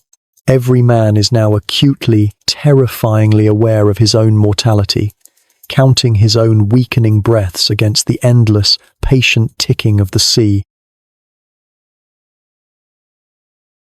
January 1821. Days turn into another week, then two. The sea offers nothing. No rain, no fish, no sign of a ship. Obed Hendricks was only the first. One by one, the weakest men begin to slip away, their bodies finally surrendering to the relentless assault of starvation and thirst. Another man dies in your boat, then one in Mr. Chase's. Each death is marked by the same grim, quiet ritual. A few mumbled words, the splash as the body is committed to the deep, and then the survivors huddle closer, recalculating their own dwindling chances. The taboo hangs heavy in the air, unspoken but present in every man's mind. You look at the emaciated bodies of your shipmates, at the way their eyes linger on the dead before they are given to the sea. You feel the same terrible thoughts flicker in the dark corners of your own mind, thoughts you immediately push away with shame and horror. The decision, when it is finally voiced, comes from Owen Chase's boat. Chase, the pragmatist, the man of iron will, has always been focused on the cold, hard mathematics of survival. As another man dies in his boat, leaving them with critically low rations and no prospect of rescue, he convenes a council among his few remaining skeletal crewmates. You are not privy to their conversation, but you can imagine it. The hushed, halting words, the initial revulsion, the slow dawning acceptance of the horrific necessity. They are sailors, practical men. They know the stories, the dark legends of the sea, of castaways who crossed this final line. It is the ultimate taboo, a violation of the most fundamental laws of God and man. But it is also, perhaps, the only path left to survival. The word passes between the boats. A decision has been made. The next man who dies will not be buried at sea. When the next death occurs, a young sailor named Isaac Cole in Chase's boat, the grim promise is kept. You watch from your own boat, a silent, horrified witness, as the men in Chase's boat do not perform the usual burial. They simply draw the body into the bottom of their boat and cover it with a piece of sailcloth. Later, under the cover of darkness, the act is done. The details are unspoken, unseen across the water, but you all know, they have begun to consume the flesh of their dead shipmate. A profound, deathly silence settles over your own boat. There is no judgment, there is no condemnation, there is only a shared, terrible understanding. The men in Chase's boat have crossed a line that separates humanity from something else, but they have done it to survive. You huddle in the darkness, the gnawing hunger in your own belly now mixed with a new, more profound kind of sickness. The foundational laws of your society, the rules that separate man from beast, have been broken. But out here, in this absolute void, do those laws even apply? The primal, non-negotiable imperative to survive has declared its own terrible authority. You look at the faces of the men around you in the faint starlight. You see the same horror, the same shame, and the same dawning, terrible question reflected in their eyes. How long until we must do the same? February 6th, 1821. Your boat, Captain Pollard's boat, drifts under a vast, indifferent sky. Days have passed since you last saw Mr. Chase's vessel, a separation that felt less like a parting and more like a final, quiet surrender to the inevitable dissolution of your small world. The act committed in Chase's boat hangs heavy in the air between your own crewmates, an unspoken horror that has nevertheless planted a terrible seed of possibility. There are only 4 of you left in this boat now. Captain Pollard, his face a mask of gaunt, weary authority, his young cousin Owen Coffin, barely 17, his youthful optimism long since extinguished, replaced by a quiet, stoic endurance.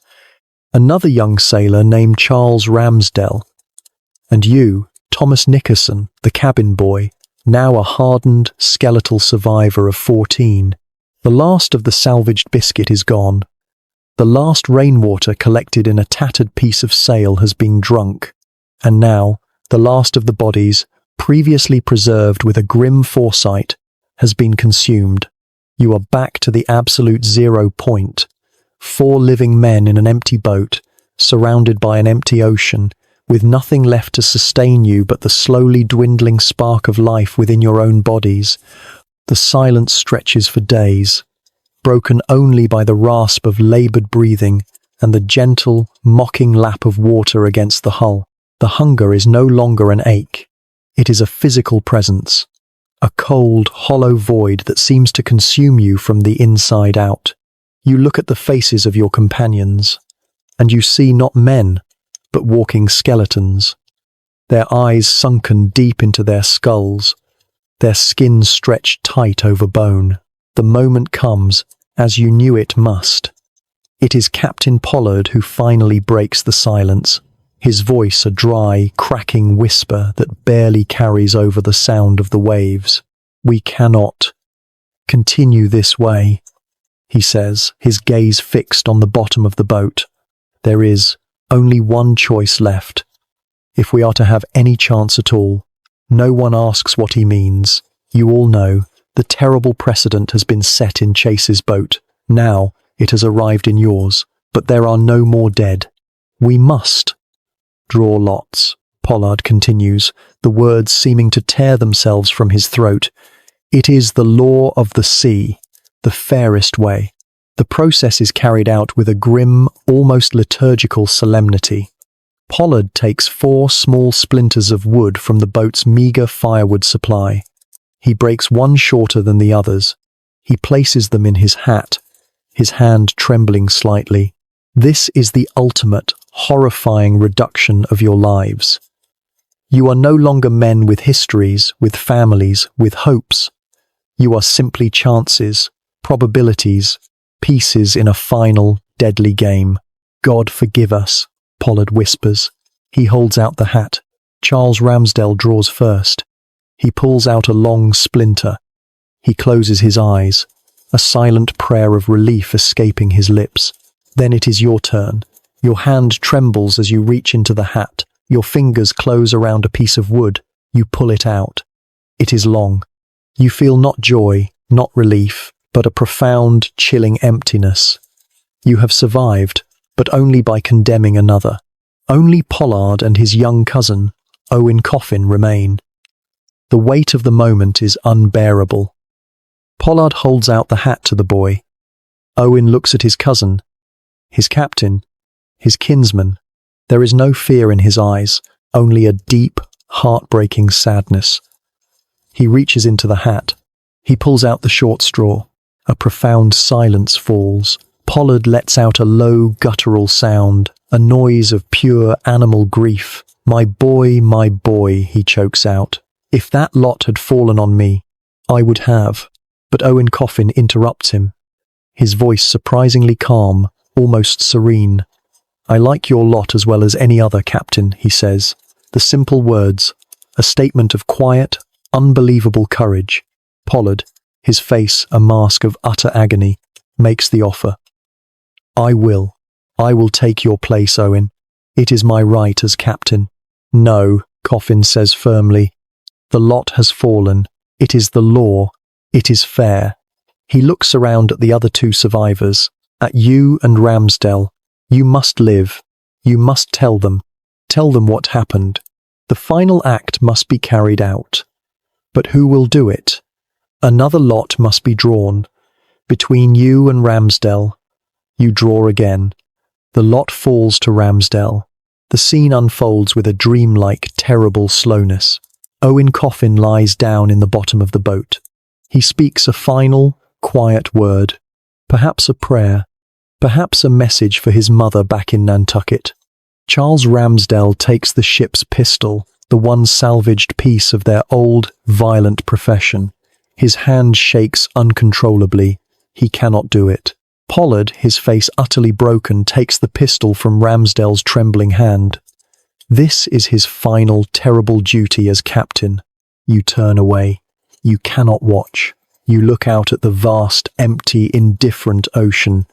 The sound of the single pistol shot cracks the silence, a small, pathetic noise in the immense quiet. It is followed by a sob, a sound of grief so profound it seems to tear the world apart. You huddle in the bow of the boat, as far away as you can get. The unspeakable has happened. You have consumed not just the dead, but the living.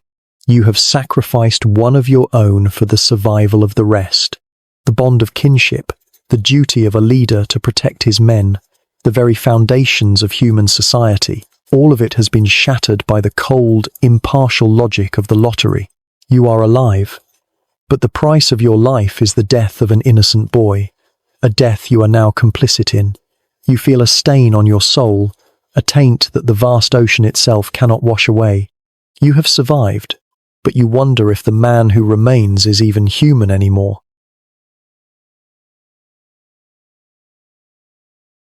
February 1821. Days pass after the terrible necessity of the lottery. A fragile, almost spectral life persists in your small boat. There are 3 of you now, Captain Pollard, Charles Ramsdell, and you, Thomas Nickerson. You exist in a state beyond hunger, beyond despair.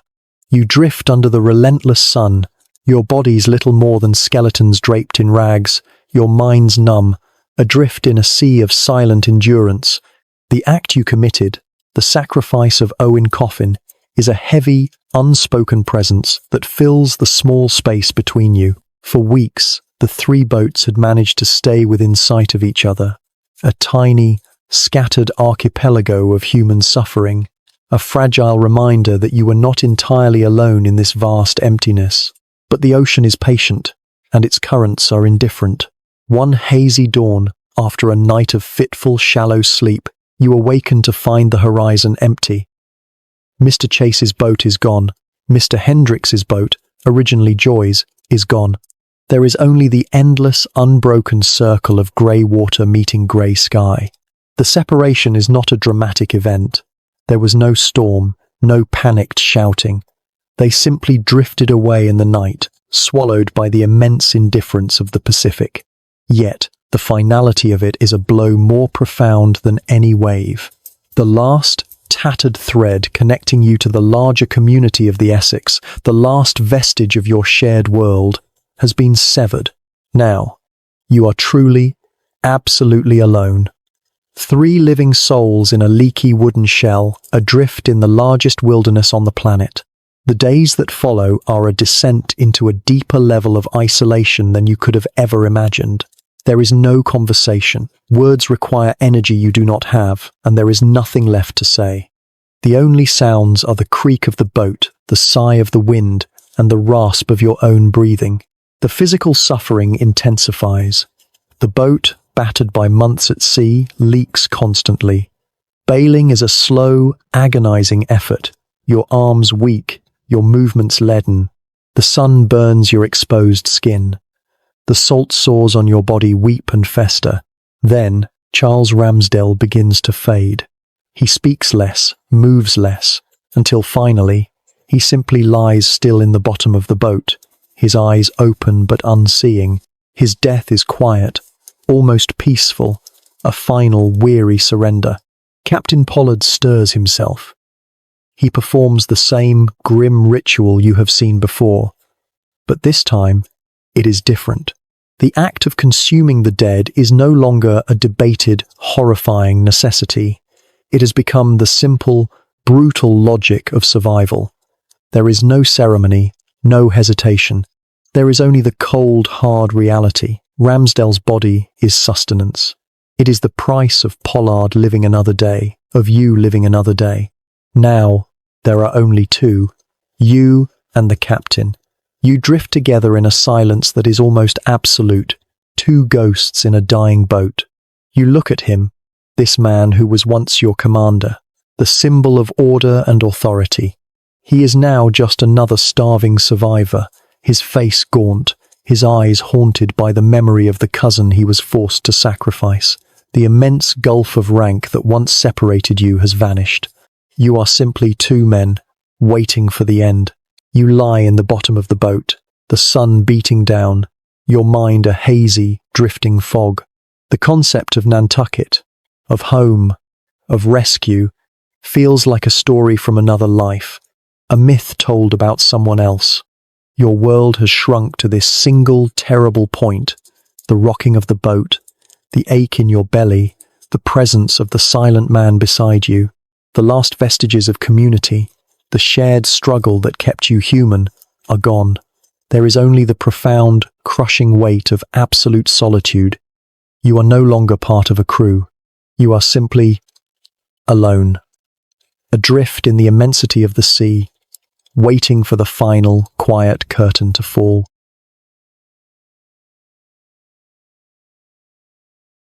February 23rd, 1821, 95 days. More than 3 months lost in a timeless agony.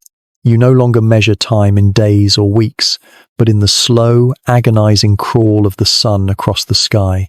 You lie in the bottom of the boat, a collection of bones held together by a thin, sun-blackened membrane of skin. Ramsdale is gone. It is just you and Captain Pollard, two living skeletons adrift in an infinite coffin. Your mind is a dull, hazy fog. Consciousness comes and goes in waves, disconnected fragments of memory and hallucination. You have surrendered. You are simply waiting for the final, quiet release. You are roused from this near coma, not by a sound, but by a change in the light. A shadow has fallen over the boat. You lack the strength to even lift your head, but your eyes flicker open. Above you, impossibly large, looms the dark, curved hull of a ship. Figures line the railing, staring down at you with expressions of stunned, horrified disbelief. You hear a voice, impossibly loud and clear in the stillness, speaking your own language. My God, survivors, lower a boat. The words barely register. Your mind, so long accustomed to the vast emptiness, cannot process this sudden intrusion. Is it another hallucination? A final, cruel trick of the dying brain? Then, you feel hands touching you, strong, gentle hands. You are being lifted, your body impossibly light, from the hard, familiar confines of the whaleboat. You are wrapped in a coarse, warm blanket. Something cool and wet touches your cracked lips. Fresh water. It is the taste of pure, unimaginable life. You are aboard another whaleship, the Dauphin out of Nantucket. You are surrounded by the faces of healthy, well-fed sailors, their expressions a mixture of pity and morbid curiosity. You try to speak, but only a dry, rasping croak comes out. Captain Pollard is beside you, also wrapped in blankets, sipping weakly at a cup of broth. You see the tears streaming down his gaunt, skeletal face, the first emotion other than grim endurance you have seen from him in months. The return to the world of the living is slow, painful, and surreal. For days, you drift in and out of consciousness. You are carefully fed small amounts of broth and water, your shrunken stomach slowly, agonizingly learning to accept sustenance again. The feeling of a soft bunk beneath you, the gentle rocking of a ship that is not sinking, the simple, miraculous absence of the relentless sun. It is all too much to comprehend. You learn, slowly, fragment by fragment, of your rescue. You were found hundreds of miles off the coast of Chile, drifting aimlessly, two living skeletons in a boat filled with the bones of your dead shipmates. Your survival is declared a miracle, a testament to something beyond mere endurance. You lie in your bunk, the ship sailing steadily towards Valparaiso. The ordeal is over. You have, against all odds, returned from the dead.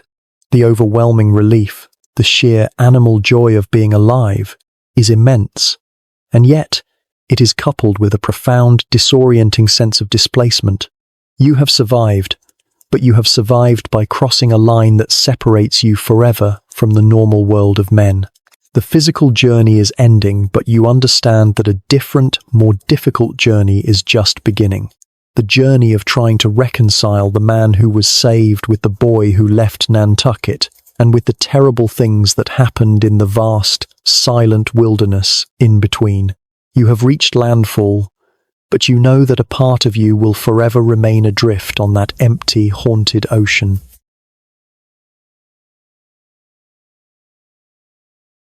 It takes months, but eventually the sea gives up its last few survivors. You arrive in Valparaiso, Chile, skeletal but alive. News arrives that Owen Chase, Benjamin Lawrence, and another survivor from his boat were rescued by a different ship, weeks after you were found. Later still, word comes of the miraculous survival of Thomas Chappell and the 2 men who stayed with him on Henderson Island. Of the 20 men who abandoned the sinking Essex, only 8 have survived the ordeal. The journey home to Nantucket is slow, surreal. You are treated with a mixture of awe and morbid curiosity. You are a man who has returned from the dead, a living legend, but you feel like a ghost, disconnected from the normal world of sailors and ships. As you finally sail into Nantucket Harbour in June 1821, nearly 2 years after you left, the welcome is not the joyous celebration you might have once dreamed of. It is a somber, almost fearful affair. The island rejoices for the few who have returned, but it mourns the many who have not. Your survival is inextricably bound to the deaths of your shipmates, sons, husbands, and fathers of this tightly knit community. You see it in the eyes of the women who meet the ship, relief warring with grief, questions hanging unspoken in the air. While you are allowed to return to the quiet anonymity of your family, Captain Pollard must face a different kind of reckoning. He is summoned before the ship owners, the same sober Quaker men who dispatched the Essex with such confidence. He must stand before them and account for the loss of their ship, their cargo, and most devastatingly, their men. You are not present for this meeting, but the story filters through the town. You hear how Pollard, his voice low and steady despite the tremor in his hands, recounts the entire, horrifying saga. He speaks of the giant whale's deliberate attack, a story met with stunned disbelief. Such a thing has never happened before. He speaks of the desperate journey in the open boats, of the thirst, the starvation, the Phantom Islands, and then he must speak of the final, terrible necessities. He must recount the deaths, the consumption of the dead, and finally, his voice breaking, he must tell them about the lottery. He must explain how his own young cousin, Owen Coffin, drew the short straw and faced his death with quiet courage. He must confess his own role in that final, terrible act. The owners listen in silence, their faces grim. There is no easy judgment here. This is Nantucket. These men understand the brutal calculus of the sea. They know the impossible choices a captain must sometimes make. Pollard is not condemned as a murderer. He is seen as a man haunted by an almost unimaginable misfortune. But the shadow of the Essex, the shadow of Owen Coffin, will follow him forever. He is given another command, but his next voyage ends in shipwreck too, confirming his reputation as an unlucky captain, a man cursed by the sea. He will eventually retire from the ocean, becoming the town's quiet, solitary night watchman, a poignant end for a man who once commanded a ship that sailed the world. Your own reckoning is quieter, more internal. You are Thomas Nickerson, the boy who went to sea seeking adventure and returned a man haunted by horrors. You try to resume a normal life. You even go back to sea, eventually becoming a captain yourself. But the experience of the Essex is a wound that never fully heals. You find yourself needing to tell the story, to write it down, to try and make sense of the senseless. Years later, you will publish your own account, the loss of the ship Essex, sunk by a whale, and the ordeal of the crew in open boats.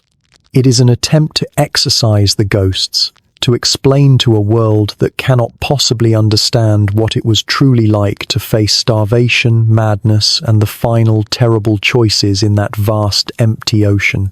You look back at the boy you were, the boy who signed the articles with such naive excitement. He is a stranger to you now, lost somewhere in the Pacific. The man who survived carries the weight of that journey always. You carry the memory of the sun's relentless heat, the agonizing fire of thirst, the vacant eyes of dying men, and the profound, chilling silence of the empty horizon. You have survived. You have returned to the world of men, of warm houses and full bellies. But you understand that survival has a price. The price is the loss of innocence, the burden of memory, and the quiet, isolating knowledge of the true, brutal fragility of human life. When stripped bare by the indifferent power of the sea, you are alive, but you are forever marked by the shadow of the Essex. And so, the harrowing voyage of the Essex survivors reaches its quiet, somber conclusion, a story etched forever in the annals of the sea. Your own long day's journey is also ending. Let the memory of the vast, unforgiving ocean, the relentless sun, and the desperate choices fade away. The storms have passed, and the only task left is to find the calm harbour of sleep. If this tale of endurance helped you find a measure of peace tonight, a quiet like is always appreciated. And if you wish to join us for more journeys into the past, please consider subscribing. Thank you for sailing these difficult waters with me. May your rest be deep and undisturbed. Until our next story, good night.